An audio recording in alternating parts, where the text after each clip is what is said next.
लोग गौशाला में अखाड़ा भी चला रहे हैं, मल्ल युद्ध वगैरह हो और दंड प्रशिक्षण सब लेते रहे गौशाला में। तो ये दोनों प्रकल्प पे हम लोग बहुत जोर शोर से काम कर रहे हैं और अब इसी को लेकर के चल रहे हैं। अब यहाँ पे शिक्षक प्रशिक्षण वर्ग है, अब यहाँ पे जितने लोग सब सीख रहे हैं ये सब शिक्षक बन के यहाँ से जाएंगे। अब यहाँ से ये लोग जाने के बाद अपने अपने जिलों में सब लोग एक यहाँ से जाएंगे, वहाँ पे 25-50 को तैयार करने प्रतिदिन तैयार करेंगे। और प्रत्येक जिले में हम लोगों ने लक्ष्य लिया है कि 1 महीने तक हम लोग प्रशिक्षण केंद्र चलाएंगे प्रत्येक जिले में, शाम में 3 घंटा प्रतिदिन। बराबर। क्योंकि अब महाराज जी क्या है कि पहले वाली स्थिति नहीं रही। पहले वर्ग में 100-200 लोग आराम से आ जाते थे, 5 दिन 7 दिन रहते थे। अब 2-4 घंटे के लिए लोग आ जाए वही बहुत है। समय की कमी हो गई लोगों के पास, तो अब लोग आते नहीं हैं। तो हम लोगों ने लक्ष्य लिया है कि हम लोग प्रतिदिन 3 घंटे के हिसाब से 1 महीना प्रशिक्षण देंगे। अंत में हम लोग हिंदू स्वाभिमान की तरफ से प्रशस्ति पत्र भी देंगे। और हम लोगों का फोकस अभी बच्चियों पे ज़्यादा है कि लव जिहाद के प्रति जागरूक हो और उन लोगों को तलवारबाजी, दंड अभ्यास, मार्शल आर्ट, हम आत्मरक्षा के लिए बच्चियों को तैयार कर दें। और जो बच्चियां सीखेंगी 1 महीना हमारे यहाँ, एक तो प्रशस्ति पत्र देंगे, सर्टिफिकेट, इसके साथ एक सेल्फ डिफेंस किट देंगे उन लोगों को। उसमें एक पॉकेट नाइफ रहेगा, छोटा चाकू, एक पीपर स्प्रे रहेगा, जो पाउडर आता है पीपर स्प्रे, वो रहेगा, और एक सेल्फ डिफेंस किट हिंदू स्वाभिमान का हम लोग बनाएंगे। 5-6 पेज का बुकलेट एक बनाएंगे, उसमें हमको कैसे रक्षा करनी है और सांसारिक नज़रों की जो मैंने दृष्टि का जो ज्ञान होता है, हमें कोई देख रहा है तो उसकी दृष्टि कैसी है वो अनुभूति हो जाती है। तो उसका एक ज्ञान ये हम लोग तैयार करके, थोड़ा चाणक्य नीति से भी लेकर के, और हम लोग बुकलेट तैयार करके 5-6 पन्नों का, वो हम बच्चियों को देंगे। ये हम लोगों का लक्ष्य है। ये शिक्षक प्रशिक्षण वर्ग के नाते ही हम लोग हैं, सब लोग शिक्षक ही बन के यहाँ से जाएंगे और फिर अपने अपने जिलों में सब लोग सिखाना प्रारंभ करेंगे। हम लोगों ने अब निश्चय किया कि जिला स्तरीय प्रशिक्षण वर्ग लगाएंगे, कि प्रांत में बहुत लोग आते नहीं हैं, तो अपने अपने जिला में जाकर सब लोग बहुत सारे कार्यक्रम को अच्छे कार्यक्रम किया। तो हम लोग एक वहाँ भी भूमि की कमी नहीं है, भूमि बहुत है वहाँ भी, बस ये है कि करने वालों की कमी। अकेला चना कितना भाड़ फोड़ेगा। जी हर मठ में। हाँ, तो इसलिए समगच्छध्वम समवदध्वम सब मिलके करेंगे।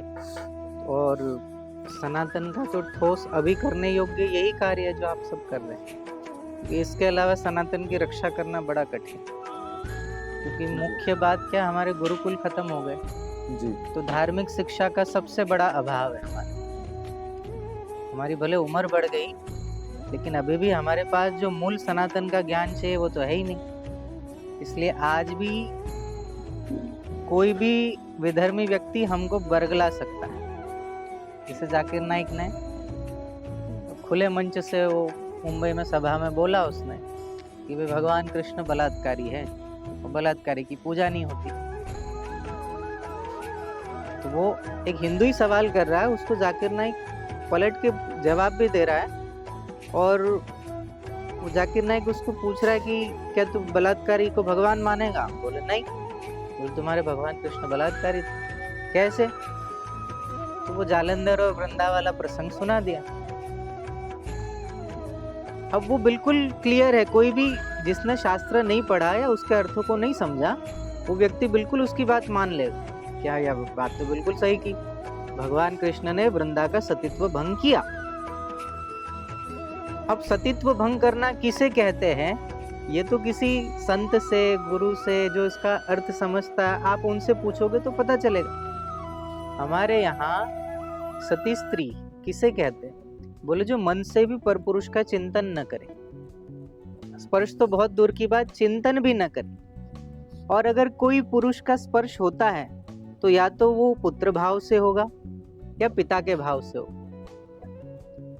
पति के भाव से या काम भाव से वो किसी का स्पर्श कर ले, या कोई उसको काम भाव से स्पर्श कर ले, वहां उसका सतीत्व भंग हो जाता है, केवल स्पर्श मात्र से।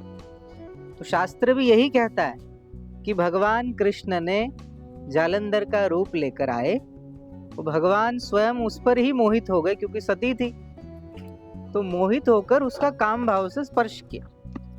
स्पर्श करना हुआ, वृंदा का सतीत्व भंग हुआ और उधर जालंधर महादेव के हाथों मारा गया। इतनी सी बात थी, उसको उसने क्या कहा, सतीत्व भंग माने बलात्कार। अब जिसको अपने शास्त्रों का ज्ञान नहीं होगा तो वो तो स्वाभाविक है उसकी बातों में आ जाएगा, और वो व्यक्ति आ गया उनकी बातों में, उसने कलमा पढ़ लिया सबके सामने। तो इसलिए धार्मिक शिक्षा बहुत आवश्यक है। हमें अपना इतिहास नहीं पता, हमारे अपने शास्त्र नहीं पता। अभी ठीक है, हम अभी लहर चली हिंदुत्व की तो हम भगवा लेके चल पड़े, जय श्री राम जय श्री राम।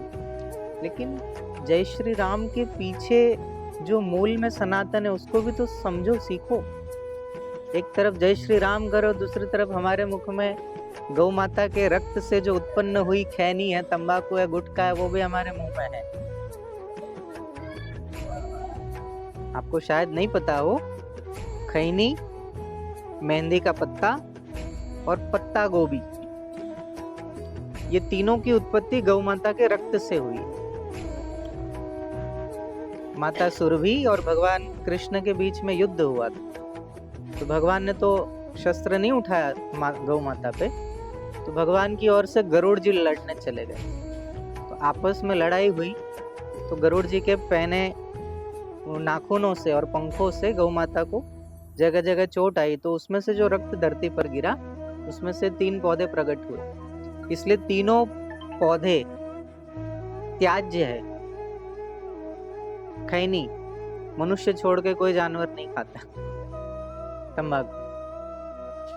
पत्ता गोभी ने भगवान से कहा कि भाई मेरे पर बूंदे जरूर गिर गई गौ माता की, क्योंकि मैं तो पापी नहीं हो गई, मुझे कोई भी खाएगा तो गौ माता के भक्षण का दोष लगेगा। तो भगवान ने कहा जब मेरी शरण में आई गई है तो तुझे दिन में कोई खाएगा तो दोष नहीं लगेगा, लेकिन रात्रि में कोई तुम्हें खाएगा तो गौ माता के भक्षण का पाप लगेगा। तो इसलिए रात्रि में शास्त्रों में वर्जित है पत्ता गोभी खाना।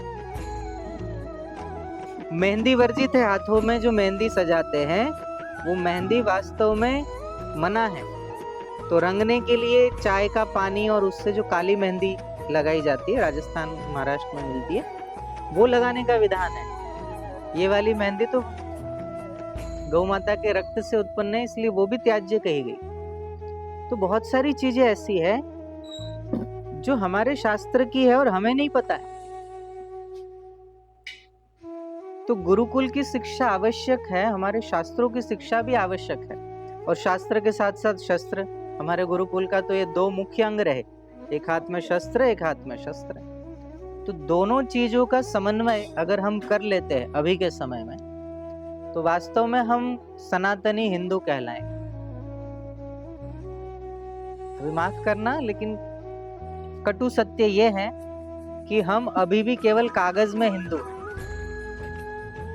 गुण और कर्म से आज भी हम हिंदू कहलाने योग्य नहीं हैं। जिस दिन हमारे गुण और कर्म हिंदू वाले हो जाएंगे, उस दिन हम सही मायने में हम हिंदू कहलाएंगे, सनातनी कहलाएंगे। तो ये शस्त्र वाली ट्रेनिंग, हम भी पहले मजबूत बने, फिर धीरे धीरे हमारे संपर्क में आए हुए को हम सबको ये मान के चलना है कि हम इस धर्म युद्ध में, और हमारे गुरुदेव यति नरसिंहानंद सरस्वती जी स्पष्ट रूप में यही कहते हैं कि ये आखिरी युद्ध है और हमारी आखिरी पीढ़ी है। अगर अभी हमने नहीं युद्ध लड़ा तो बाद वाली पीढ़ी तो कलमा पड़ेगी, इनके खतने होंगे, जो नहीं माना उनकी हत्याएं होगी, और हिंदुओं को भागने के लिए कोई जगह नहीं है, फिर अरब समुद्र है हमारे लिए, कूद के मरो। तो एक मार्ग वही बचता है। तो यही पीढ़ी है जो थोड़ा बहुत हम लड़ झड़ करके अपने अस्तित्व को बचा पाए।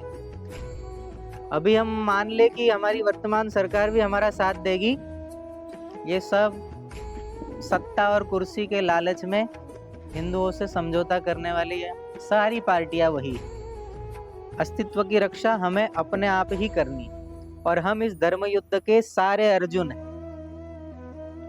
वहाँ 5 पांडव ही थे, 5 ही थे, उसमें से अर्जुन सर्वश्रेष्ठ कहे गए। तो हम सबको अपने आप को अर्जुन समझ के इस धर्म युद्ध में कूद पड़ना।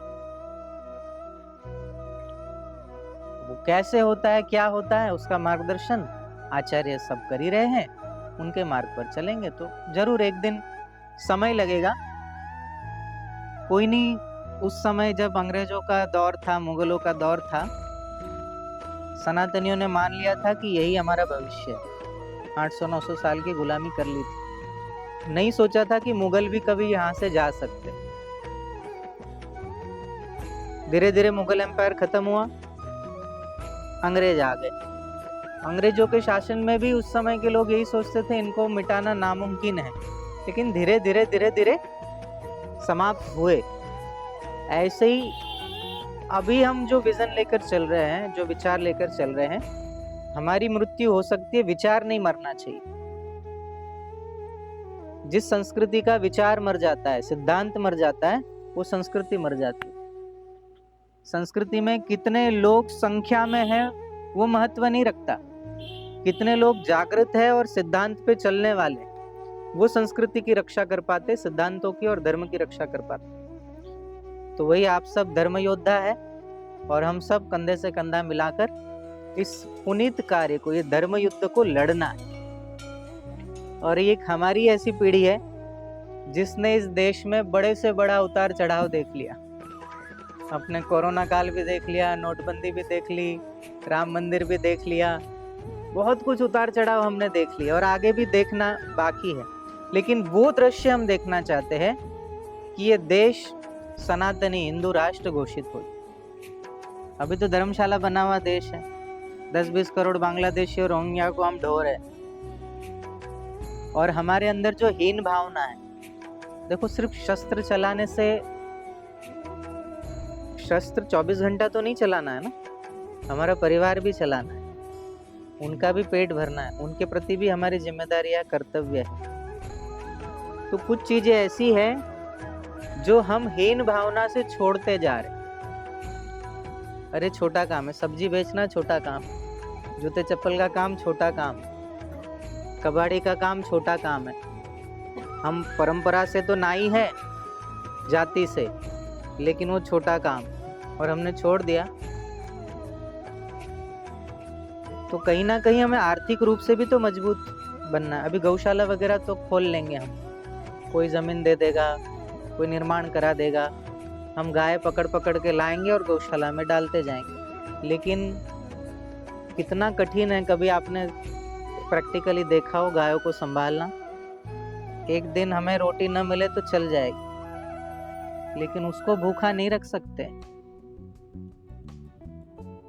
उसको भूखा नहीं रख सकते। दूसरा सब चल जाएगा, इसको संभालना बड़ा कठिन है, सफेद हाथी पोसने जैसा है। तो ये भी हमें सोचना है कि हम शारीरिक मजबूती के साथ साथ हमारी आर्थिक मजबूती कितनी है। हिंदू स्वाभिमान अर्थ से जब मजबूत हो जाएगा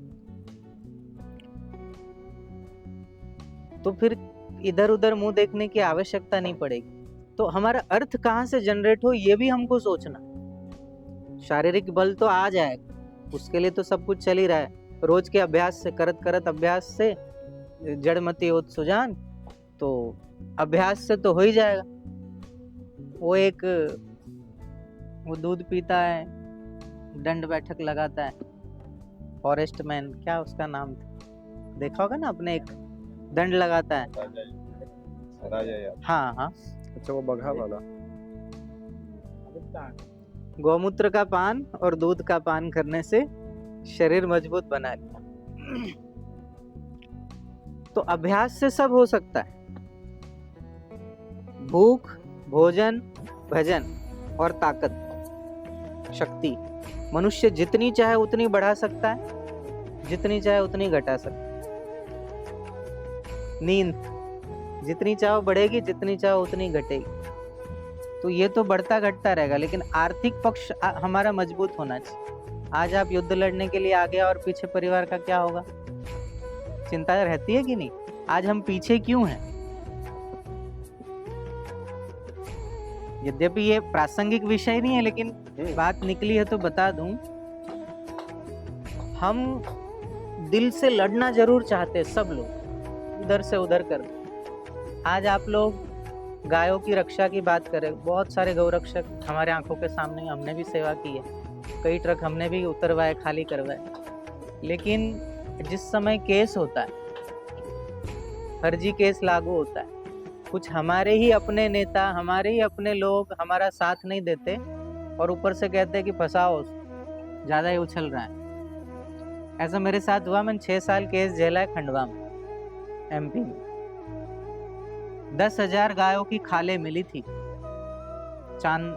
इमलीपुरा एरिया में। वहाँ एक बिल्डिंग में, 3 मंजिले की बिल्डिंग में, वहाँ 10,000 गायों की खाल, और उसका हमने विरोध किया और वो वहाँ के विधायक के द्वारा संरक्षित था। तो हमने खूब भरपूर विरोध किया और कुछ गाय हमने रुकवाई भी, तो केस हम पर उल्टा डाल दिया। 6 साल मैंने झेला, कोई नहीं आता। उस समय झेलना हमको पड़ता है। इसी जगह अगर मैं विधर्मी होता और मुझ पे केस होता तो ये बात UN तक उठती, जैसे अखलाक वाले में उठी। गाय का बछड़ा पड़ोसी का मार के अपने ही घर में उसको जब मिला, अब चोर ऊपर से सीना जोड़, तो ये लोग उसका मुद्दा कहाँ ऊपर तक ले गए। और इनका कोई भी आतंकवादी जो मानवता का दुश्मन है, जब भी पकड़ा जाता है तो उनके लिए महंगे महंगे वकील कहाँ से खड़े होते? उनके अपने धर्मगुरु प्रोवाइड करते।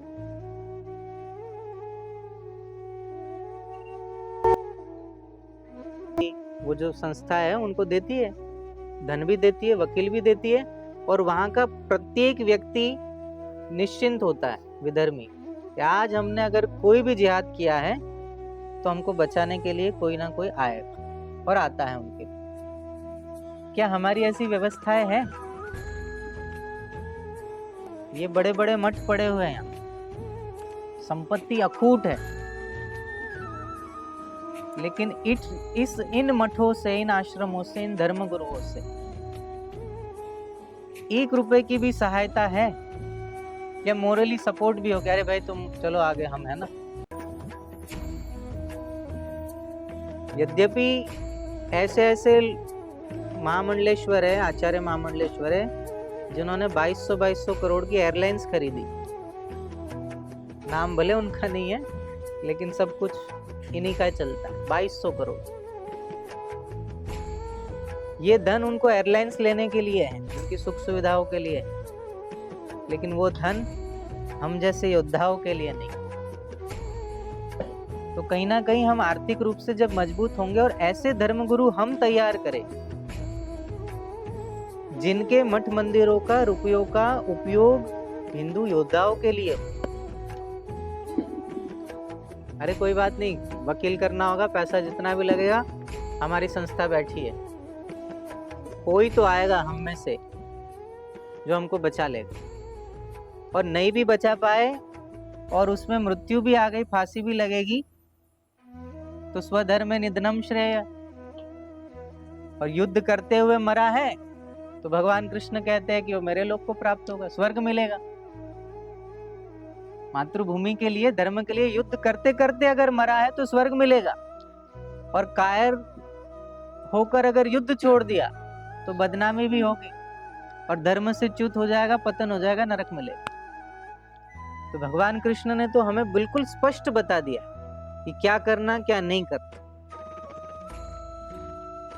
केवल हमारा जो मैनेजमेंट है ना, वो थोड़ा सा वीक है, वो मजबूत हो जाए तो ये बहुत आसानी से हम धर्म युद्ध जीत सकते हैं। तो थोड़ा इस विषय पर भी ध्यान दो।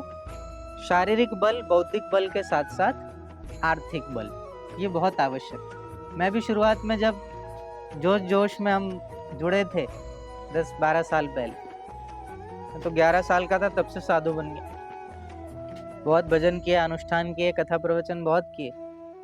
12 साल बाद जब गुरुदेव जी मिले, नरसिंहानंद जी, उन्होंने जो बल भरा, उसके बाद फिर हम भी इस विषय में कूद पड़े। तो शुरुआत में तो हमने बहुत जोश से काम, जोश आज भी है, लेकिन जब हम फील्ड में उतरते तब क्या समस्या है तब पता चलती। बार बड़े बड़े भाषण कर देना बहुत आसान है, लेकिन फील्ड में उतर के फिर एक एक व्यक्ति की जो समस्याएं सामने आती है ना, उसमें फिर हम हार जाते हैं। से मोर कितना भी बढ़िया दिखे पंखों से खुश होता है, लेकिन पाँव देखता है तो रो पड़ता है। ऐसी हमारी स्थिति है सनातन। हमारे पास हुनर है, हमारे पास वो साहस है, हमारे पास वो सब है जो एक योद्धाओं के पास होना चाहिए, लेकिन एक चीज नहीं है, आर्थिक बल और पीछे से सपोर्ट, कि चलो कुछ भी हो जाए तो कोई बचाने आ जाए। बस ये चीज अगर मिल जाए तो मुझे लगता है कि ऐसा कोई सनातनी नहीं है जो पीछे हटेगा। तो बिल्कुल अपना युद्ध ईमानदारी से लड़ेगा और सफल भी हो जाए। बाबरी मस्जिद तोड़ी, सफल ही हुए ना। उस समय कौन सी ट्रेनिंग और कौन सा क्या था, बस उस समय एक अंदर से जोश था और बस वो जय श्री राम के नारे माने हनुमान जी सब में प्रकट हो गए हो, और वो हाथ से ही तोड़ दी इतनी बड़ी मस्जिद। मलबा कहाँ गायब हो गया पता भी नहीं चला। तो ये बल जरूर है हमारे पास, जब हम अपनी पे आ जाए तो है, लेकिन सामने वाले को भी कम नहीं आंकना चाहिए, वो हमसे ज्यादा ताकतवर है। शस्त्र विहीन मठ और उनके मस्जिद देख लो, आए दिन असले निकलते, सबके सामने है ना। तो हम अपने पांव पे खुद कुल्हाड़ी मार रहे हैं। हम इन मठ मंदिरों का उपयोग कहाँ धर्म कार्य के लिए कर रहे हैं, लेकिन जो कुछ हम आज कर रहे हैं वो वास्तव में हमारा भविष्य सुधारने वाला है।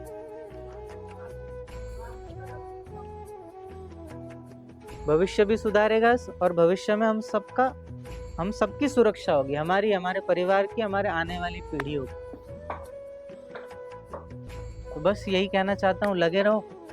और समय का मेरे पास भी अभाव, वहाँ भी पूजा पाठ मठ संभालना, अकेला ही हूँ। और ये एक शिविर हम वहाँ भी अरेंज करेंगे, एक बार यहाँ का हो जाए। 22 को मैं आऊँगा, ठीक है। सबको हर हर महादेव।